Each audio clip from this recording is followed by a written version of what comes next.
entendendo os meningiomas intracranianos em 3 pontos. Ponto número 1. Os meningiomas eles surgem de uma célula que compõe a membrana que nós chamamos de aracnoide. Ela é uma membrana de revestimento do compartimento intracraniano e do canal medular. Dessa forma, é verdadeiro falar que os meningiomas não são tumores cerebrais, eles são tumores do compartimento intracraniano e que podem comprimir o cérebro à medida que crescem, mas eles não nasceram no tecido cerebral. Na imensa maioria das vezes, os meningiomas eles são classificados como tumores benignos, ou seja, são tumores que crescem muito devagar e que não se espalham para outras regiões do corpo.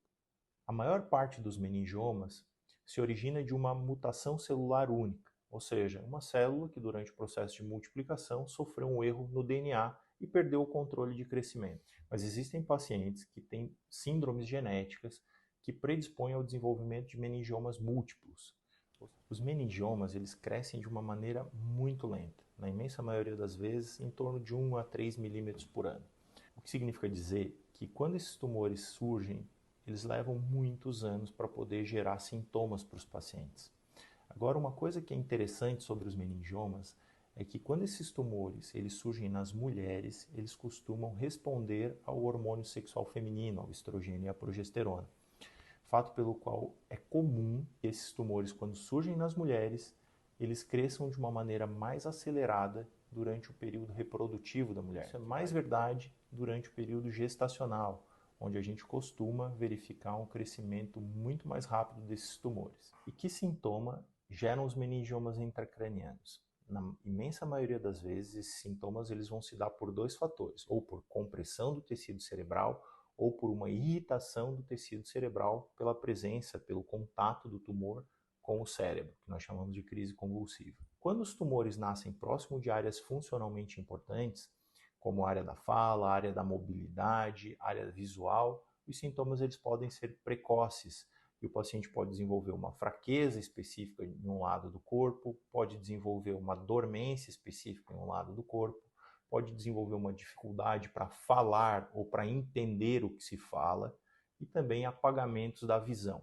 E como é que o tratamento dos meningiomas ele deve ser pensado? O primeiro ponto é que tem uma boa parte dos pacientes em que o tumor não vai crescer ao longo dos anos. O problema é que nós não sabemos quem são esses pacientes. Se esse tumor ele estiver perto de uma área cerebral relevante, de uma área cerebral importante, ou de veias, artérias ou nervos, significa dizer que qualquer mínimo crescimento desse tumor pode de fato interferir na capacidade dele ser removido. Por isso, quando esses tumores estão próximo de áreas eloquentes, que são áreas cerebrais importantes, ou artérias, nervos e veias, o tumor deve ser removido mesmo quando pequeno. Agora, se os tumores eles estiverem localizados em áreas cerebrais não relevantes, nesses casos, é possível acompanhar o comportamento desses tumores para ver se de fato eles vão crescer ao longo do tempo. Caso eles não cresçam, apenas o acompanhamento é adequado. Agora, se eles vierem a crescer, alguma forma de tratamento deve ser instituída. E isso vai depender de uma série de fatores. Então, o primeiro exemplo é de um paciente jovem, na faixa dos 40 anos, e que descobre de uma maneira incidental ou mesmo por um sintoma a presença de um meningioma.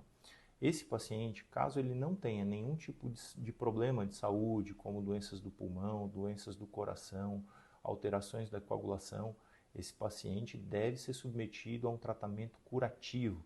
E a única forma de se curar os pacientes com meningiomas é realizando a remoção com cirurgia. Agora, esses tumores, eles também podem surgir em pacientes talvez com um pouco mais de idade ou pacientes com alto risco para ser submetidos a uma cirurgia. Nesse caso, existe um tratamento que é muito eficiente em controlar o crescimento dos meningiomas, que é a radiocirurgia. É um tratamento de radioterapia feito em uma sessão única, sem riscos imediatos e que tem o potencial de controlar o crescimento desses meningiomas ao longo de alguns anos. Então, esse tratamento, na minha opinião, ele deve ser reservado apenas para pacientes que não podem ser submetidos ao tratamento curativo, que é a cirurgia. Doutor, mas eu tenho pavor de pensar em fazer uma cirurgia. Eu posso optar por fazer a radiocirurgia? Na verdade, a decisão final é do paciente. Agora, é importante entender alguns pontos para poder tomar essa decisão de uma maneira adequada. É óbvio que a radiocirurgia imediatamente não tem riscos. Entretanto, quando você faz radioterapia em uma célula benigna, não é uma complicação comum, mas pode acontecer depois de muitos anos de essa célula adquirir um comportamento agressivo. É muito baixo o risco, mas nós não sabemos quem são os pacientes que podem desenvolver essa complicação. Com a radioterapia, você vai ter que manter o segmento ao longo de todos os anos da sua vida, porque não se sabe qual vai ser o comportamento desse tumor no futuro. A radioterapia e a cirurgia, elas não são tratamentos concorrentes. Então, existem pacientes que se beneficiam da cirurgia, enquanto existem outros tipos de pacientes que se beneficiam da radioterapia. E é importante dizer que em centros que dispõem das duas tecnologias e alta experiência no tratamento desse tipo de tumor, tanto as taxas de complicação com cirurgia e com radiocirurgia são muito baixas, porque a seleção dos pacientes não é feita baseada na disponibilidade do recurso, e sim qual é o tipo de terapia que aquele paciente específico precisa.